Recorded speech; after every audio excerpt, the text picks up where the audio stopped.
Hi, I'm Mara Webster with In Creative Company, and today I'm so excited to be joined by the fantastic Mark Duplass to talk all about the latest season of The Morning Show. And one of the things I was interested about in terms of this most recent season for you is the fact that Chip has always come from this place where, he has this constant internal conflict in terms of just having a desperation to protect journalistic integrity. And I thought that all of the odds at play for him this season were so fascinating and how he has to look at dealing with it. And so, what was that experience for you in figuring out what were his emotional responses going to be at each step throughout the season? That's such a good question because that is a lot of what I was thinking about for, I would say, just the arc of Chip in this season, which was a little different. I think that you're right that there are similar things at play. Chip's eternal quests to save the news and for journalistic integrity. That's what's playing at the top of Chip's mind, and I do think that that is really, really important to him. But the fun thing about Chip is he's got this massive Achilles heel in his love for borderline pathological obsession with Alex Levy. And that always seems to trip him up in some sort of interesting way. And I think I had more opportunities to play in that space this year just due to the writing than in the past. So I think one of the most fun things to think about, is as a grown up, I reckon with this in myself all the time, which is, you know, we get educated on things. We're able to speak very intelligently about what we're passionate about, what our issues are. And that all happens up in this, intellectual space. But beneath it, we're still little emotional children trying to get what we want. So a lot of this season, you find Chip saying a lot of big hoity-toity intellectual things about the integrity of journalism. But a lot of what he's feeling beneath this is, oh dear God, don't let Alex Levy sleep with Paul Marks. I don't know if I can handle it. So the combination of the, I would say the super intellectual and the id-like reptilian, brain of Chip are really at play this season. And one of the things I love in your performance, especially when it comes to kind of like being the onlooker with everything happening with Alex and Paul, particularly when they sit down to do the interview, is the fact that Chip has no poker face a lot of the time. You Yeah. can see when he's seething with anger, you can see when he feels like they've won the interview and he's absolutely delighted. And so, what does that give you in terms of your performance in being able to have a lot of those scenes and moments where even when we're kind of catching you in the background, we know everything that's going on in his brain because he just can't hide it? Yeah, I mean, our producing director, Mimi Leader, who really is, the creative leader of this show in terms of, the direction of it. I think she kind of figured that out early on. Like Chip's faces are fun things to play with, and she gives me a lot of those, okay, let's just do the slow push on Chip and let's read what's going on with him. And those are really, really fun for me because, not to sound like a broken record, but one thing I love about Chip and I identify with about Chip, even from how I argue with my brother or my wife, you try to use big words and you try and win the arguments, but your face tells another story. And we're all just children. And, I think in particular, a lot of the things that Chip is doing this season, where he's thinking to himself, I can have a girlfriend. Why can't I have a girlfriend? I'm going to choose to have a normal life. This is what I'm going to do. And I'm going to force myself to have a girlfriend, even though I'm probably not naturally in love with this person because my heart and obsession belongs to someone else. I really do believe that with Chip. Um, but he tries to make it work. He tries so hard and so desperately. And I think part of the fun about watching Chip is we know, you know, um, it's it's probably not possible for him. And one of the great things as well with that relationship that he starts having with Isabella is, seeing him try to be such a romantic. He's like, I count our anniversary from the first time we held hands, not even the first date or the first kiss. And, let's go to Niagara Falls and take the honeymoon package. And so Mhm. with what you were describing just now, do you think he's just trying to throw himself, 10 steps ahead of where they're at in order to try and convince himself that it can work? I think there's a lot of that. I think that it's a weird comp, but like I think about, the movie Far From Heaven, the Todd Haynes film, where you've got a character who's like clearly a closeted gay man, but he's just convincing himself if I can just stay in a straight relationship and a straight life and force myself into it, it'll be fine. And I think that's what he's thinking. His heart, it just lies with Alex. But if he can just go through the paces, we'll do the honeymoon, we'll get married, and I can live a normal life. I can be normal, right? And it's really desperate and really sad, but also really funny to me. And how did you feel that things really shifted for him when he makes that proposal to Isabella and she's like, I wanted you to ask me for me, not because of her and anything to do with her world, because he's still trying to convince himself like, no, no, no, I'm asking you because I love you. Yeah. But there is that gradual realization of like, she totally gets it. She knows. Here's the thing. I don't think Chip fully understands in his rational mind how obsessed he is with Alex. I think he convinces himself all day long that he's fine.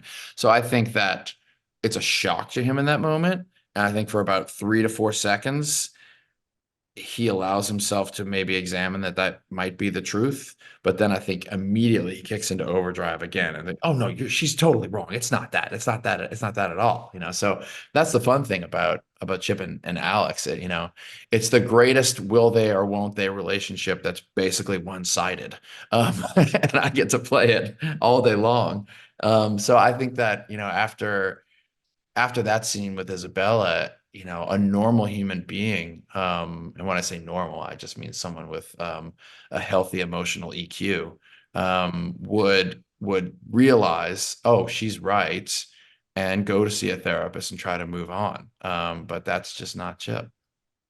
And also what you touch upon there also bleeds into the narrative that he tells himself in terms of Alex needs me. She always needs me to rescue her. That, when he finally tells her, I didn't have COVID, but you needed me in that moment. Or when he's stuck in the elevator with Bradley and he's like, Alex is going to need me. She's going to be trying to call me right now. And so is it kind of fun getting to look at, what's the constant narrative and directive that he's telling himself against the reality?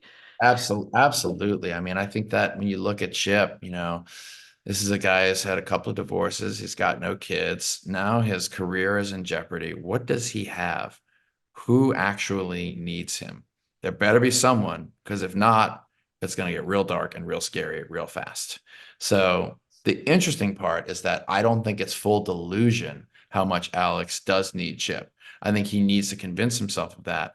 But the truth is, and this is my truth, not the writer's truth, not the director's truth. This is just my truth. Um, I think there's something in the past with Alex and Chip, and I'm not saying there was like a romantic history or something.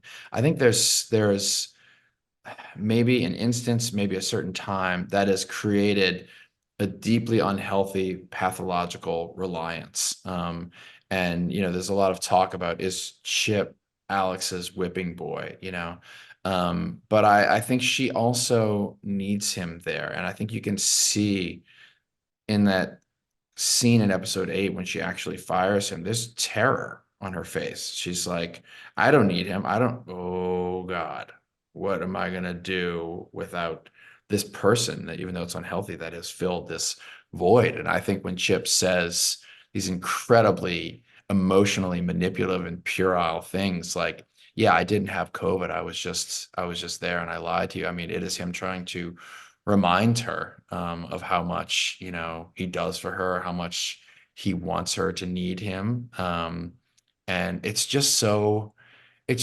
fun to play because Chip is just so capable in so many ways. He's so smart. He's so good at handling people, and just when it comes to Alex, he's just a little boy.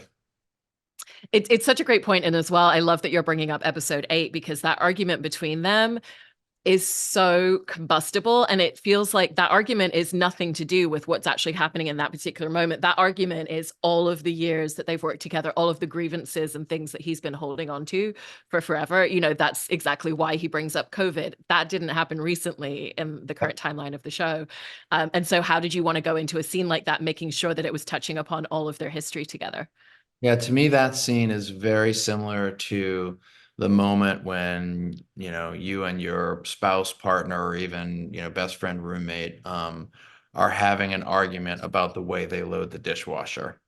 And it's this immensely heated argument. that is supposedly about this quotidian thing, but is clearly loaded with everything beneath it. And that's what I really, really loved. And that actually does have a moment where it shifts into what it's actually about, where the words actually take us to what it is about, which is a little bit new for Alex and Chip, other than their big sort of car blow up at the end of season two. But there seems to always be one of these really, really fun scenes where the morning show just like lets Alex and Chip rage. And it's almost like a callback to the way I used to shoot my independent films coming up 20 years ago, where the morning show is this gorgeously crafted show from wardrobe to lighting to production design. But every now and then they're like, let's just throw Chip and Alex into a room and put the cameras up and let them go. And it's always yelly and overlappy and improv and very close to my roots and where I came from. So I remember reading that scene and being like, oh, yes, I love these. This is my bread and butter. And there's something so delicious in terms of the space that you get to play within with that relationship dynamic, because they're so honest with each other to a fault a lot of the time as well. Yeah. And that feels very different to a lot of character relationships and dynamics. Usually it's like trying to conceal everything. And so Mhm. whether they're complimenting each other, joking, or just, flying out insults as they have a conversation about the show that day, how does that give you a different sort of playground as a performer when there can be so much more on the surface? Well, it's really interesting when you say like they have the kind of relationship where, there can be almost quote unquote too honest. And I have a lot of relationships like this in my life. My relationship with my brother is such that um, sometimes it's hard for us to be around other people because we know each other so well. And what you have to do is you have to take that level of communication and dilute it a little bit so that other people in the room can understand it. And it feels false. We feel false in front of each other in doing that. And I think Alex and Chip share that very same thing. It's actually weird. You'll notice like in groups, like they're kind of almost a little distant from each other. And then they come together and they're like siblings. And it's like, I know the way your farts smell. I've been around you my entire life. You can't fucking bullshit me. And it brings a lovely element of truth, but it also brings a lot of devastation, and the thing that I think people don't say a lot, but I like this element is because I do have this with my brother. I also have it with my wife, who I also work with. There's a level of respect when you speak to each other that way. That basically says, I know you can handle this, and I know that our relationship and our love is strong enough to be able to handle this. So kid gloves are off. We're just going to say the truth. And ultimately, that type of intimacy is fascinating and beautiful to me, and ultimately what I'm striving for. But it's also very painful. Yeah. And there's also a constant aspect at play where he's trying to figure out her moves before she makes Yeah. them. Yes. Early in the Yes. season when they're on the plane and he's already going, Are you spinning? Are you spinning? You're talking Yes. about something, but you're not telling me your plan yet. Yeah. And so how do you kind of set about when you're looking at scenes determining, what do you feel like his gameplay is? Do you feel like Yes. he's fully figured it out? Do you feel like he's half figured it out? Do you feel like he's 10 steps behind? Because he's every single one of those at different points. Yeah. I mean, it's so funny you say that because it just made me realize that, from the beginning of this storyline, this whole Alex and Chip thing was not necessarily going to be what it has turned into. I think a lot of what happened here is based upon how much Jen and I love working together and the nature of we just have a tremendous amount of affection for each other. And so when you see people who really, really like each other like that, also treat each other like shit, I think there's just something inherently delicious about it. And I think what happened is, as we headed into season two, the writers were kind of like, oh, this is a really special dynamic. We're going to start to play this up and pair this kind of thing. So, it really wasn't something that I planned on or built from the front. It just sort of kind of organically happened. And so now to your point, when I look at those scenes and I think about this ridiculous emotional chess match that they're playing, in particular, I think that Chip is playing. He's doing so many things. One, he's managing the talent. So he's got to be a little bit ahead of them and he's got to make sure the talent is happy. That's some basic stuff. But I think secondarily, what he's doing is making sure that he knows as much as he can about what she's trying to do so that he can place himself in the position where he remains relevant to her and she will keep him around because that is I think the bulk of Chip's self-worth, you know? And then there's just, again, that low reptilian brain thing, which is like, will she ever love me? And how am I going to play the long game and somehow break through that barrier, which is they're fun things to play. And in talking about his very specific energy as well, it's always simmering beneath the surface that he could Mhm. combust at any moment. We did get to see that combustion and what it looks like for him. But I was really curious in kind of how you found his specific rhythm and pacing as a character, where he has to move incredibly fast and there has to be so Yes. much simmering beneath the surface beyond even the dialogue that you're given in any scene. Yeah, I mean, some of that honestly was based upon some great conversations I had with people who, have a similar job to Chip. And that happened early on in season one, where, I did feel like as an independent film producer myself, I have a certain amount of understanding of dealing with a lot of personalities, stress, we're under budget, there's not enough time. Oh my God. Like all of that feels right to me. The thing that I had not anticipated when I took this role is Chip has to do all that and he's got to do it live. So, like the chances for peril, the chances for it to go wrong are like, 10 times. So that made me realize, like, oh yeah, Chip is going to embody some of the stress that I have on set, but it's going to be cranked up a notch, and I look at Chip as like, what if I never went to therapy and never ferreted out my issues? Jesus Christ. Like what this would be bad. So yeah, I really like the fast talking thing. I really like someone who feels like they can get themselves out of holes by quickly saying multisyllabic adjectives and trying to make themselves the smartest person in the room and intimidate people with that. Someone who truly believes that their self doesn't matter. I'll put myself and my own needs aside for the greater good of the news. And really that martyr type approach, I think Chip really believes that. But at the end of the day, he isn't that. He's got some of that, and I think he does a good job of being willing to quote unquote sacrifice himself at the end of season three. By God, I mean, it's his greatest fear is not losing Alex. His greatest fear is being on camera. Like for him, like any producer that has to go in front of the camera, it's like the worst thing they can possibly imagine. And when he does sort of, give his big rant at the end there, I think, it is a return to a certain degree of the integrity of Chip because, what he really is doing there without saying it is he's showing to the world, including everyone who might hire him in the future now that he's been fired, that you cannot trust him. He'll never be a company man. And so he's essentially destroying his future in this business by doing so. And I really did like that he was willing to do that for something that he believes is really important. I love what you bring up there about he's so uncomfortable in that space, because it was Yeah. so, it was almost like hilarious watching him have this absolute rant on screen, but seeing how uncomfortable he is at the beginning. And so, how did you want to play that element of, he's super, super nervous at the beginning, but then when he finds his focus, he's able to kind of push that to the back a little bit more? Yeah, that was the basics of it. I talked to Mimi a lot about this, our producing director. And what we kind of decided is that he should be very nervous going into this thing and have a hard time ramping himself up.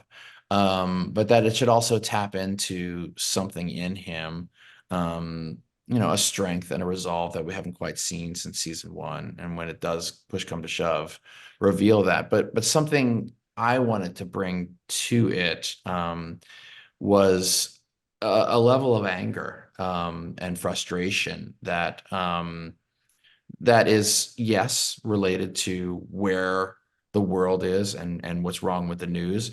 But I think it's also more personal, that Chip has dedicated his entire life to something that might be a ghost in a couple of years. And so I like the idea that it's not just like a real classic Denzel Washington speech where he gets up there and he's in control of himself, that Chip actually loses control of himself while he's up there. And it was interesting to me because I try to be as much as I can be honest as an actor with my directors as I get older and try to say at once what I think I'm going to be good at and try not to make it sound like bragging, and at once what I'm not good at and try not to be insecure about that and just be honest. And one thing I am not good at is bringing emotion like for 10 takes in a row. I tend to like blow it out after like 2 or 3 takes, like, and so I talked a lot with Mimi about like, listen, like we can't just start and shoot a wide shot in 3 shots because you'll get it all, and then when it comes time for the close up, I'll be a zombie. And so we sort of structured that scene in a way that we shot some of that closer stuff first, but at the same time, if you remember, there's a big special shot where the camera pushes in, and that was going to require a lot of takes. So I'm like, how am I going to bring this level of anger for like 10 takes in a row? It's just not my forte. Um, but I kind of weirdly surprised myself like that. I don't know. I guess I'm sort of like known, and I like to be a nice and kind and validating and understanding person in this world. But I like forgot that there's like this insane, murderous Attila the Hun who lives inside of me that people who knew me when I was little will be like, yeah, I remember that person that I've sort of put away because that person doesn't win in this business, or maybe they did in the 90s, but not anymore. But I kind of tapped into something, and our Nestor, who I know very, very well, was sitting next to me the whole time, and he was just like, dude, where's this coming from? Like, what's going on? I was like, I don't know. Apparently, I'm really angry, and I can do this take after take, and it was really fun. Like, I don't have a lot of those like self-discovery moments. The older you get and more therapy you do, but I kind of had a little moment where I was like, huh, all right, this is something to look into. I've also heard you describe something really interesting about Chip's anger in that moment as well, because you were touching upon just now that it comes from a very personal place. But I've also heard you describe that it's also partly intentional and kind of him knowing how is he going to connect with the audience and make them understand the severity of what he is trying to talk about. And so, in essence, he understands the game that he has to play with the Yes, time that he has on camera. 100%. And Yes. so, how did you make sure that you captured both of those dualities and the intentions? Yeah, I mean, I think what it's all about is best laid plans, right? It's like I'm going to go in and I'm going to let people know, and there will be a performative element to a certain degree of how passionate I am. And then all of a sudden, you realize, oh, this is actually true. And so the thing that you were putting on actually becomes more real to you, and then it takes over you, and then it starts spilling out of your ears and your nose, and then you can't control it. And ideally that, if people can feel a little bit of that stuff, that would be awesome. But like a lot of that stuff is just fun actor stuff that I take in, and then people take away what they want. I've had so many people come up to me and talk to me about that scene, and so many different takes on it. Some people who really just think, beautiful, he's a bastion of integrity, and that's awesome, and then some people just be like, okay, he's yelling about the news, but he's clearly heartbroken because the love of his life just fired him and he doesn't know what to do with himself. So he's just talking about something that sounds like integrity, but he's an upset little boy. And I think both things are true. And when it comes to a lot of the kind of minute details with Chip as well, it's so great the way there's kind of all these little like interwoven things of just you have to move through your day, you don't have a second to eat, you're eating to sustain, not for fun, Yes. having little like condiment stains sometimes on him. And so what are some of like the small minute details that you love that show up on screen that kind of really speak to a lot of his day to day like that? Yeah, I'm really not like what I would describe as, one of those actors who sits with a script and like prepares nonstop. I weirdly do this thing, and I probably shouldn't even admit this, where like sometimes I actually, for my dialogue, I try to under prepare just a little bit so that I am searching and stumbling for the words just a tiny bit so that it feels a little more extemporaneous, and feels a little more natural. But the one thing that I did want to prepare for Chip, and I talked a lot to costumes and I talked a lot to Mimi Leader early on, was like the Chip eating situation. We did feel like that. It was like a really interesting thing that like there's no time to eat. When he eats, it's in 30 to 40-second bursts, and there's usually um, a lot of spillage.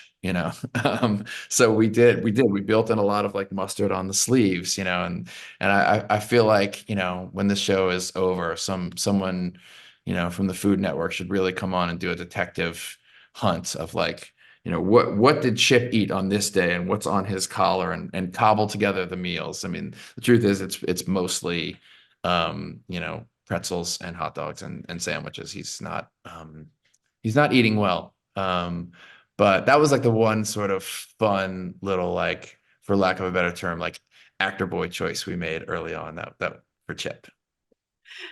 And speaking of Mimi as a producing director on the show as well, I love her directing style, the way Mm, that she kind of comes for these long takes, but it's mm, not static. There's always movement and motion, and it varies what that movement and motion is depending on the scene. And so after 3 seasons of working with her and just kind of becoming more in tune and adept with that, how has your relationship with her directing and kind of like the camera movement in scenes and the fact that there's a lot of kind of continuous movement and dialogue really mm. evolved?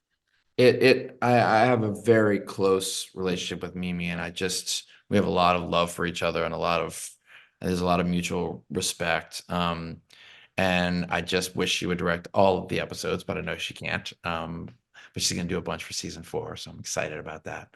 Um, but yes, there's a trust from Mimi in her performers, and she lets us go. But a lot of times, what that comes with when you trust your performers and let them go is it's just you throw a static camera on them. But she does build in um, a beautiful cinematic universe into the organic, natural, long take acting thing that I love, which is hard to blend and hard to figure out. And I think that I don't know, I think about Mimi a lot and like why she is ultimately the perfect showrunner for this show, or producing director, I should say.